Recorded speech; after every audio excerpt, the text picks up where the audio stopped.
Man, that is a horse. What a great fish.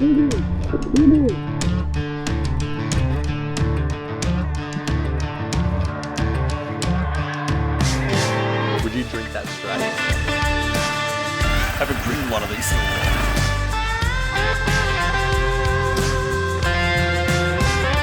Salamat pagi and good morning from one of the 17,500 islands here in Indonesia.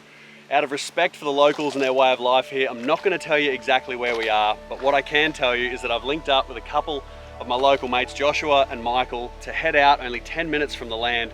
It gets to 1,500 and then 2,000 meters deep, and there's what the locals call rumpongs, or fads, which are a fish aggregation device, and they essentially create an ecosystem out here on the water. I'll tell you more about this throughout the episode, but we're really keen to jump in for a spear and see if we can get some fish for the guys' families and local community and explore a bit more of what this section of Indonesia has to offer. This is a bit of a unique and different episode. I've been traveling through Southeast Asia personally with my dad for the last couple of weeks. Had some really eye-opening and incredible experiences, which I'll share with you more. But for now, we've got a bit of a steam to head a few miles out and jump in the water. Let's do it. So this is the vessel we're heading out in. It has two 15 horsepower two-stroke outboards on the back, so 30 horsepower to push an 11-meter vessel. And the captain apparently knows a couple of good spots. Hopefully the weather clears up for us. All right, let's do it. We're all rigged up and ready to hunt fish. And the second we drifted near these floating bamboo structures, walls of fish appeared before us, including a few mahi-mahi or dolphin fish right on the surface.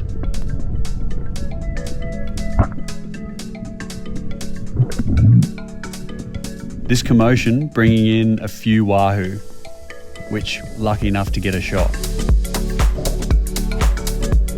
Two of the most sought after fish out here in the deep blue. Man, that is a horse. What a great fish. Well done, man. Teamwork to make the dream work. Oh, mate, that was great to watch.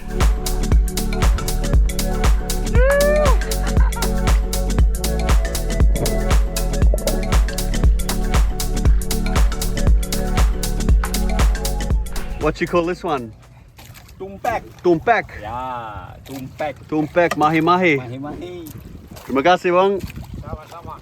Well, we got a nice mahi-mahi, but I speared myself in the leg accidentally. Oh, well done, guys. Oh man. Beautiful fish.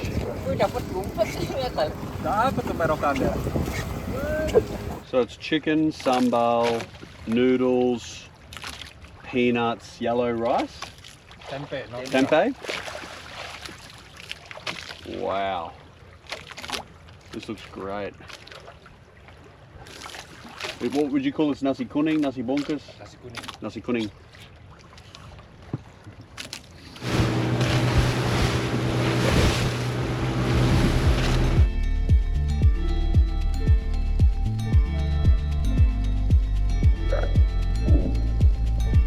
These are triple tail or jumping cod, which are a very sought after fish out here on the fads.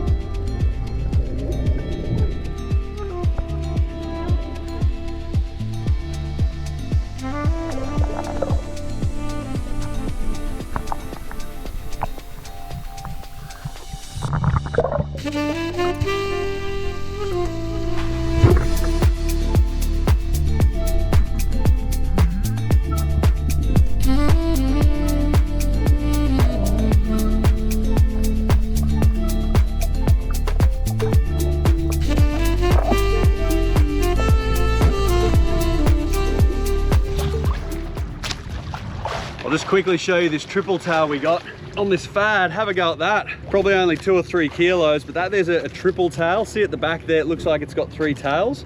You generally only find them out here in the deep blue in 1,000 meters of water, seeking refuge under one of these fads. So if you are traveling along the ocean out in the deep blue and you do see like a big floating log or structure of some sort, jump in, and quite often there'll be a couple of these underneath. They've got beautiful white flesh, Really good eating. They're not that sporting. They generally sit there and look at you. They're very curious in the water, so they're quite easy to shoot.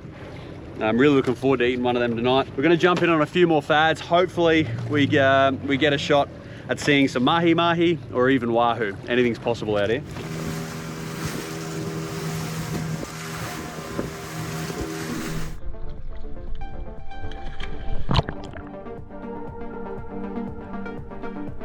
There's so much life on them. Bait everywhere.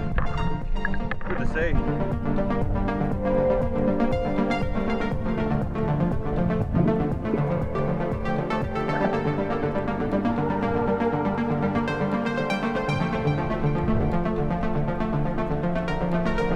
Great job, bro. Nice fish. Phew.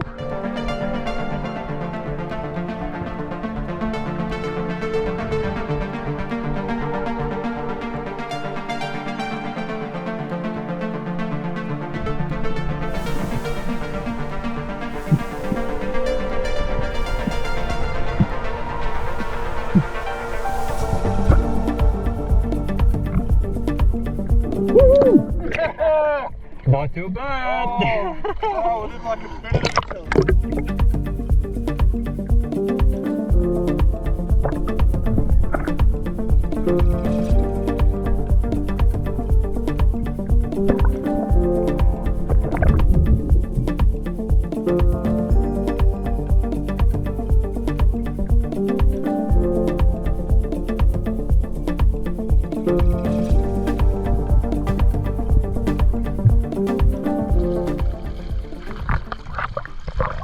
Josh, good session, mate. Good stuff, bro. Thanks very much. Loved it, Mike. Good spirit, mate. Captain, terima kasih. Woo! Hey.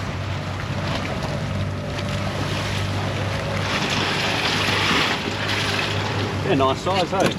Really good eating size. I'm just still so impressed that we've got ice with coolers to keep the fish fresh. Normally the fish are just sitting around in like the salty petrol juice in the back. Josh, how do you feel about the session, bro? Oh, it's alright. Yeah? Happy? I have good fish. Got some fish? How do you think we cook them up? Grill them. Yeah. I love grilling them. Maybe a little bit of sashimi, but the rest grill them. Yeah. Happy with how you performed out there, Mike? Oh man, freezer filled. Good to go, man. Nice, bro. Pretty tired, but worth it. Nice, mate.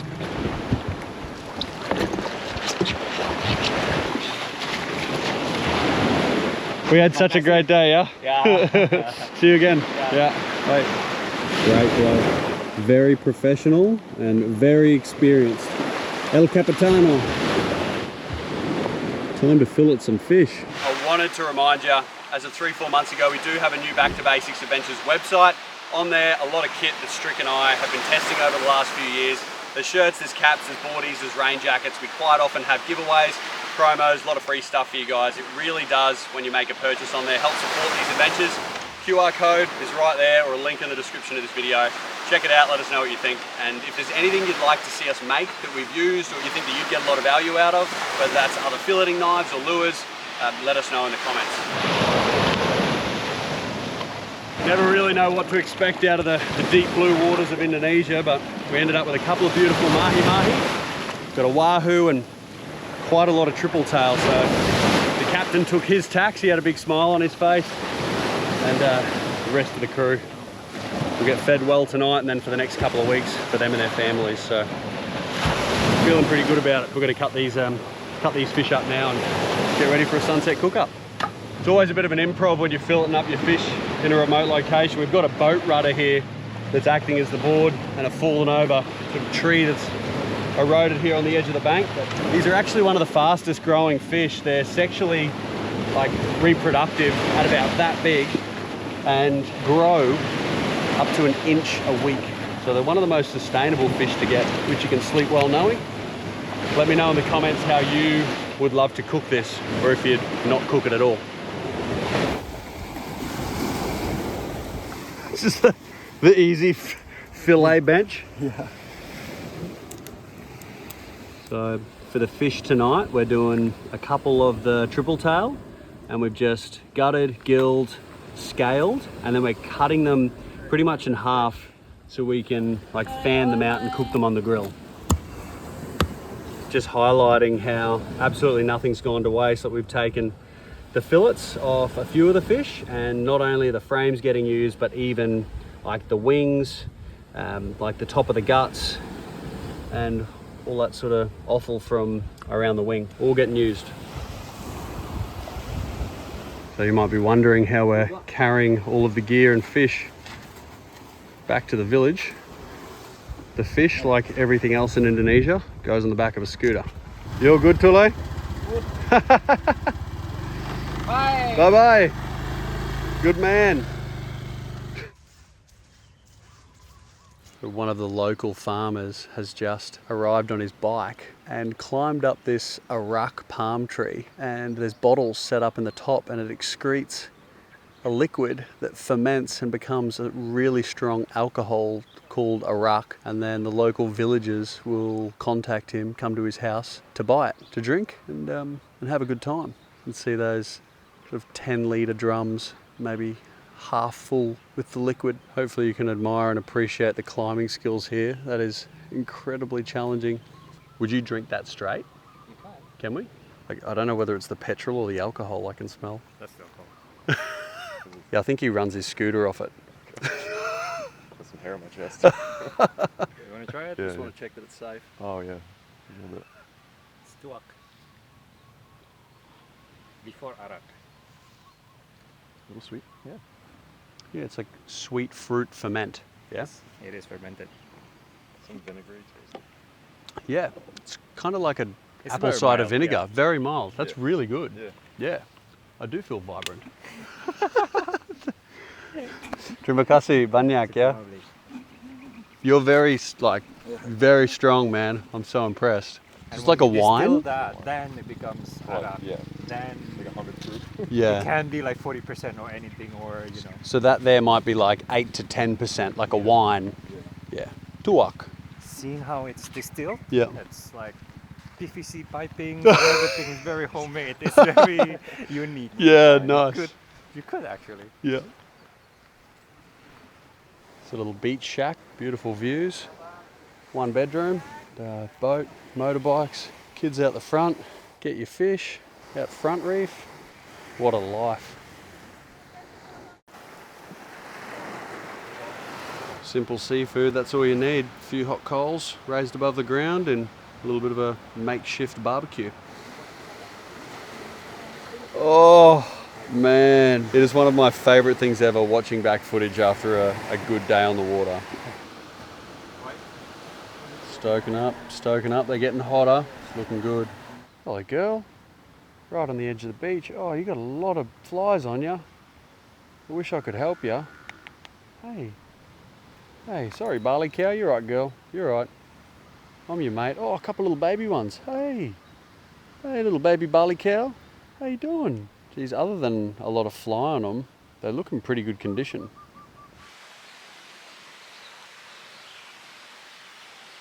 We've just walked down a little sandy track to the beach here, and there's a small hut where there's a couple of guys that have got a little business here, and they only sell 2 things: big, tall, cold beers and good vibes. That's all they're selling. They've got a little bit of a grill plate. Oh, we're putting the fish on? Cool. They've got a bit of a grill plate, and they said if you buy some beers from us and sit with us here on the beach, you can cook the fish up in our hut. So that's what we're doing. Yeah, wow. Mantap. Triple tail, fanned out, straight on the grill. So yeah, all we did there was just took the scales off and gutted, gilled, and then cleaved it in half so it sort of fans out and can evenly cook. This legend on the left is doing a lot of the heavy lifting this afternoon. Apa ini? Garlic Garlic? Yeah. Garlic, oil. dan kunyit apa aja yuk Wow. kunyit.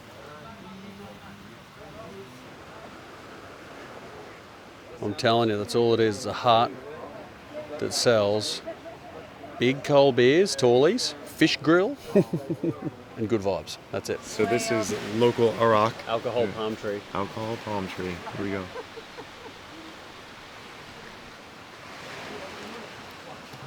Okay. Is it stronger? It's very much stronger. The first was like apple cider vinegar. This is like proper alcohol. It's already fermented in the tree, and then you put it in the magic kettle. Yeah, much stronger, and it sort of tastes as if I drunk that, I would not be spearfishing tomorrow.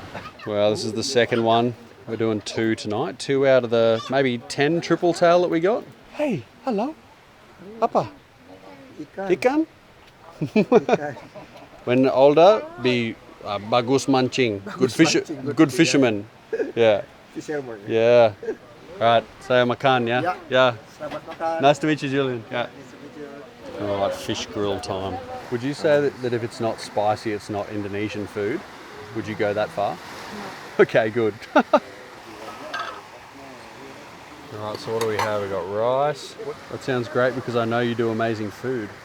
It's definitely a fish that's way better filleted. You get. Oh, way better whole grilled. Yeah, because like you get all this. this meat too. Yeah, all through the face. I'm counting on you here, Mike. I'm counting on you, mate. We can do it. Get the protein in, mate. Thank you, triple tail. Thanks, mate.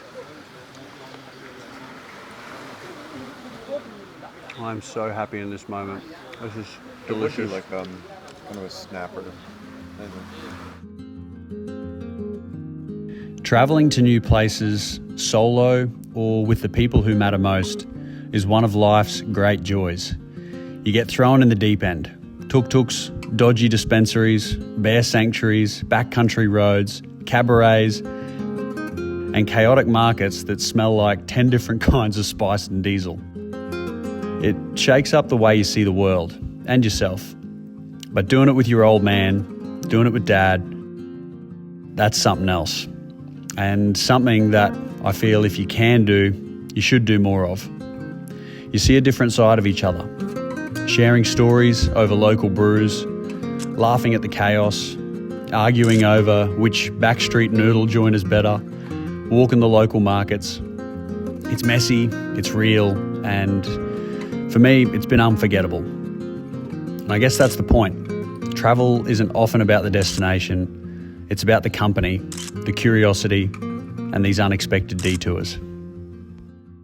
All right, it's about 6 o'clock and we're going to ride into town and check out the morning markets. It's where life starts out here. Haven't ridden one of these in a while.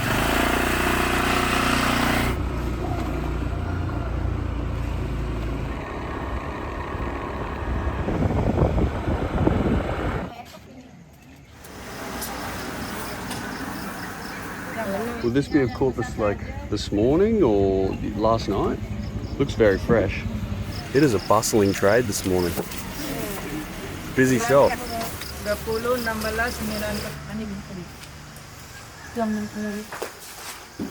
got everything in here. Everything to make a soup. Yes, vegetable. Yeah. Okay. Fermented soybean, tempeh. Kisuma. Looks really good. What's the name? This? This They're one of my local. favorite fruits. Nomor 1 durian. Ini dua. Yeah. Between so sweet. Yes. I'll buy one bag of rambutans. Thank you. Rahayu. Yeah. Rahayu. Good luck. I'm stoked with that.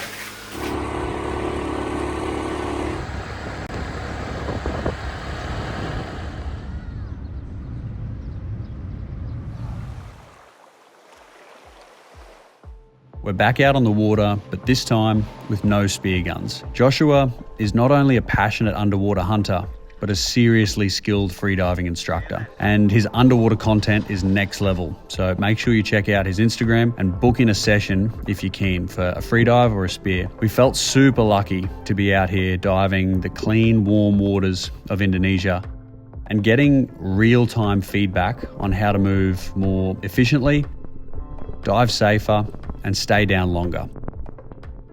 Like in my head, I always thought slower and as relaxed as possible equals like calmer and lower heart rate, but it just Put it this way. yeah. If you drive your boat, is it the slowest possible? No, find the sweet spot. Exactly, find the sweet spot.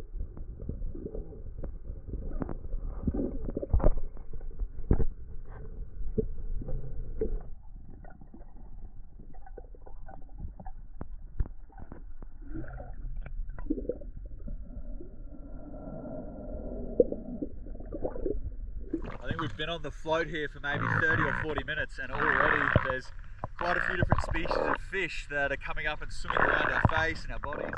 And the float, we're becoming the fish attraction device. Much better. Yeah, it's like you can feel yourself pulling. Oh, my chin's too tucked. I gotta relax it. Yeah, so number one is to be aware. If we're not aware, then we can't change anything. Yeah, We can't exactly. control anything. Making the same mistakes. Exactly. When we're aware, then we can change it. Yeah. Control it. Yeah, it felt good. And then I was like feeling a little, couldn't equalize, so I just paused.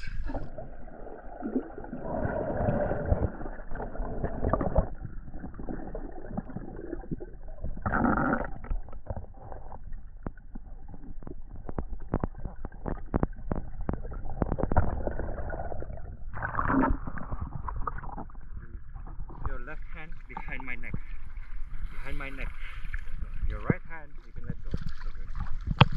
Low, half top. Name. Joshua, breathe. Joshua, breathe. Joshua, breathe. Yeah. Relax. Blow harder. Blow to the face area, yeah? Okay. Every time I do some free diving and rescue training, I realise there's always more to learn down there. Oh, it was great. Just to do it in like a really controlled, formal environment. Yeah, the conditions are perfect. Yeah. No sailfish though. Yeah, I was looking. A couple of weeks ago, Joshua was out here doing some freediving training, and just in the middle of nowhere had this big curious sailfish swim up next to him and just like swim around him for, I don't know, like a minute or so out here in the blue, which is incredible. Were you out like this when the sailfish came and swam up to you? Yeah, Oh. it's just like 3 meters away from the buoy. Oh. The students are just relaxing. I just leave them for a bit. Yeah. Wow. They don't realize it. Oh man, thanks for that. That was awesome. I really enjoyed that, guys. Woo! Oh, that was awesome. Definitely beneficial doing every now and then. I haven't formally done any free dive training in years, but always good to do, especially the safety side of things. I might go and try and find a bit of reef now to check out.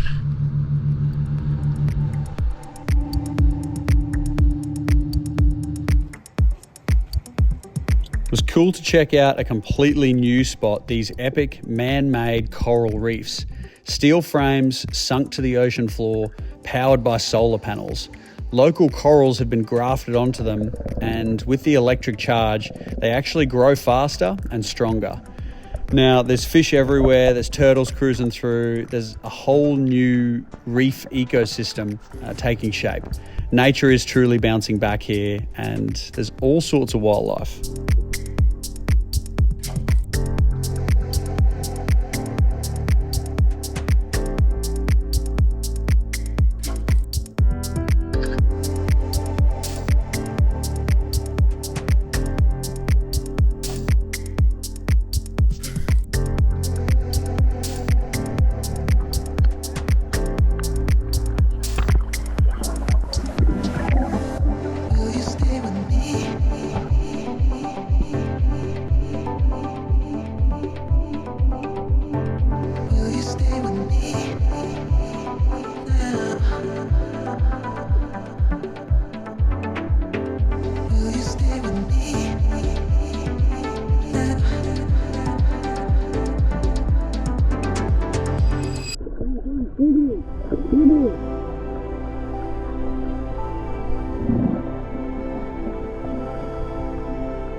I just did not expect that on the way to the boat. A big mother dugong with a little calf. Really, really impressive to see, Josh. That was really cool. They're around all the time, Yeah? They are? I didn't know what that was. I thought it was like a person on scuba. Wow.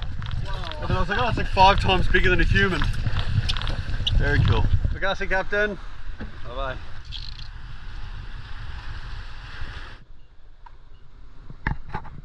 It's a cool little gate, eh? Keep the cows out.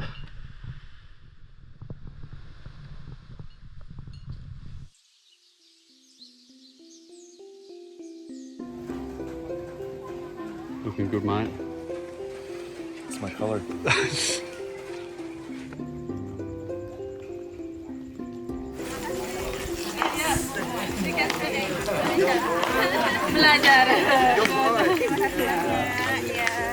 Here, the majority of Indonesia is Muslim, but there's little pockets of Christianity, Buddhism, Hinduism, and this particular temple is one of the oldest Hindu temples, and it's still a working, still a practicing temple. I think all of the different places of worship I've been throughout the world, I always arrive, stay, and then leave feeling calmer than when I walked in. So, feeling very grateful to be here. Tucked away in some nearby hills here in the north, we found a pura or temple, which locals visit to ask for luck in business, farming, and trade.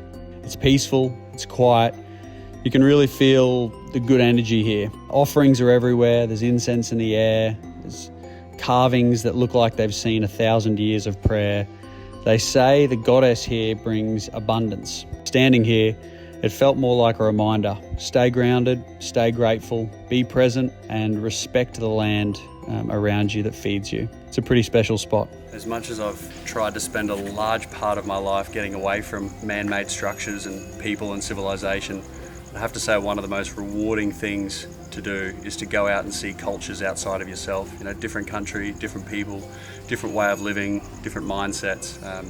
It's both humbling and educating. And late Anthony Bourdain said, travel is very much an education for living, which is something that's been going through my mind over the last few weeks here in Southeast Asia. If you're after some behind the scenes content and to support the channel, jump onto our Patreon page. Thanks for watching, guys. I'll see you out there somewhere.